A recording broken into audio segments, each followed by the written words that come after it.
Good day mga ka-LM, nandirito po tayo ngayon sa Carmona Racetrack para mag-test ride ng mga bagong labas na motor ng Bajaj Philippines. At ito po ang ating nasa harapan ngayon, ito po yung pinakabago na Bajaj Pulsar N125 at bibigyan po natin ng review ngayong araw. Silipin po natin, tara!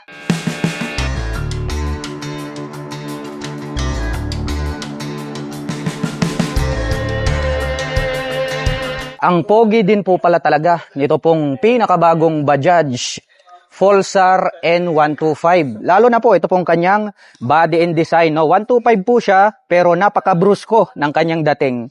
Ito pong kanyang main headlight. Pahaba po yung kanyang disenyo. Nahahati sa dalawa at naka full LED po ito pong kanyang high beam at low beam.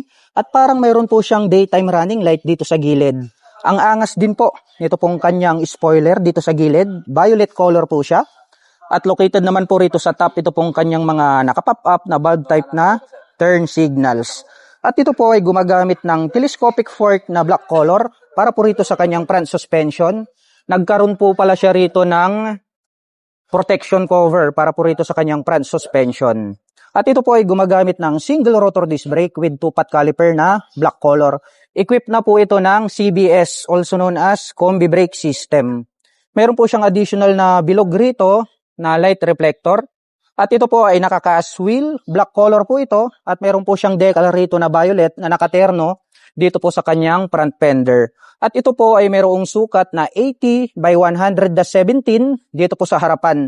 Naka-tubeless na rin po ito. Mapunta naman po tayo rito po sa kanyang meter panel display. Naka-fully digital na po pala ito.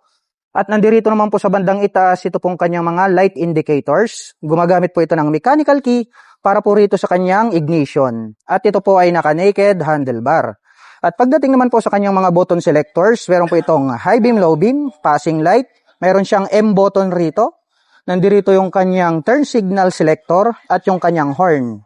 Habang dito naman po sa kabila, meron po itong engine kill switch, auto stop start system, at yung kanyang electric starter. Itim po ang kulay, ito pong kanyang mga handle grip, at black color din po ito pong kanyang clutch lever. Itim din po ang kulay nito pong kanyang brake lever. At ito pong kanyang mga stock na side mirrors, okay na rin po siya, no? Dahon type po siya. At ang kagandahan po pala nitong ating Bajaj Pulsar N125 ay meron na rin po pala itong USB Type A na charging port. So gagamit na lamang po kayo rito ng mga USB cable ay makakapag-recharge na po kayo ng inyong mga dalang mobile phones at gadgets. At ito pong kanyang fuel tank, no, sexy yung pagkakadesenyo, no, hindi siya ganun ka-bulky, pero slim po siya. At ito po pala ay mayroong fuel tank capacity na 9.5 liters. At batay po sa Bajaj, no, ito daw po ay kumukonsumo ng 50 km per liter. Grabe, napakatipid po nito. Pogi na, matipid pa, di ba? Nagkaroon po siya rito ng extension cover para po rito sa kanyang fuel tank. At may makikita po tayo rito na Pulsar na 3D emblem. Mayroon din po siyang decal rito na Pulsar. Tapos combination po pala ito ng violet tapos black. Ito pong kanyang upuan, malapad din po ito. At nakadisenyo po ito sa dalawahan, of course. Itim po ang kulay nito pong kanyang set cover. Medyo mas mataas ng bahagya yung ating backrider seat. At may nakalagay naman po rito na naka-intact na Pulsar. Gray color naman po ang kulay. Ito pong kanyang integrated na grab bar. At ngayon naman po ay atin pong sasakyan ang pinakabagong Bajaj Pulsar N125 para maipakita ko po sa inyo kung gaano nga ba ito kataas. So yung akin pong height ang gawin nyo na lang reference kasi wala pa tayong mga brochure. So di ko masasabi kung gaano kataas tong motorsiklo na ito. Inyo naman pong makikita, no? Halos maglapat naman yung ating mga paa. 5'6" in height po ako kaya comfortable po ito para sa mga tulad natin na 5'6" in height. At kung akin naman pong tatansyahin ay kayang-kaya naman po itong i-maneuver o maabot na mga 5'4" and above. Ito pong kanyang side profile, mayroon po pala siya ritong mix ng violet. May makikita po tayo rito na N125. At ito pong kanyang side cover, mayroon po tayong black color dito, combination with gray color. At itim po ang kulay nito pong kanyang engine cover. May nakalagay naman po rito na Bajaj. At napansin ko lang, no, mayroon na po pala siya ritong kasama. Built-in na po itong kanyang crash guard na pwede na po nating lagyan ng mini driving light. O, di ba? Hindi mo na kailangang magpasadya dahil pre-installed na po yan. Makikita naman po natin dito yung kanyang limiter dito po sa kanyang elbow. At ito po pala ay mayroong 5-speed manual transmission. Ito pong ating mga pillion step sa ating rider at back rider. Metal po ito at nagkaroon po ito ng mga rubber cover on top. Tubular din po na metal. Ito pong kanyang side stand at center stand. Metal din po pala. Ito pong kanyang swing arm. At mayroon naman po itong chain cover. May maliit po rito na mudguard. At mayroon din po siya ritong tire hugger.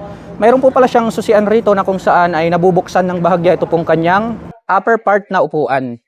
Silipin naman po natin ito pong kanyang taillight. Naka full LED na po pala. Ito pong kanyang brake light. Habang naka-pop up naman po ito pong kanyang mga bulb type na turn signals. Mayroon po itong plate light. May light reflector dito sa gitna.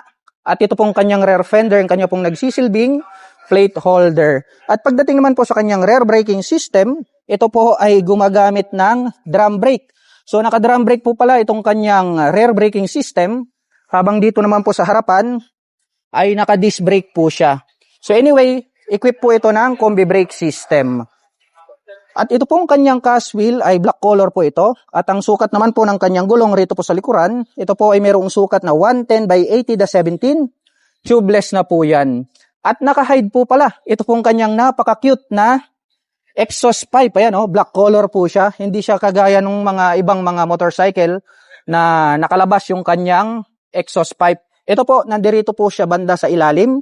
At mayroon naman po siyang single exhaust. At metal naman po ito pong kanyang foot brake.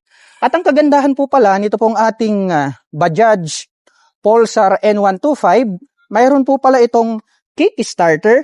At bukod dyan, mayroon din po itong electric starter. O diba? Dual option pagdating po sa kanyang starting system. At pag-usapan po natin ang kanyang engine specifications. Ito po ay mayroong 124.59 cubic centimeter engine displacement to be exact. Naka single cylinder, single overhead cam, 4-stroke with 2 valve. At ito po ay nakakapag-provide ng maximum power na 8.8 kW at 8,500 RPM.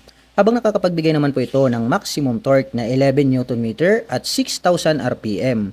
At ang presyo po ng pinakabagong Bajaj Pulsar N125 ay nagkakahalaga po ito ng 79,888 pesos. At siya nga po pala, para po sa mga nakapanood ng video na ito at interesado po kayong maglabas nito pong pinakabagong Bajaj Pulsar N125 ay maaari nyo po akong i-message at i-PM para matulungan ko po kayo na magkaroon ng inyong mga dream motorcycle. At kung naghahanap ka naman po ng mga accessories gaya po ng crash guard, rear carrier, top box, side panners, motorcycle cover o di kaya helmet, ay ilalagay ko na lang din po yung link dyan po sa description box sa ibaba.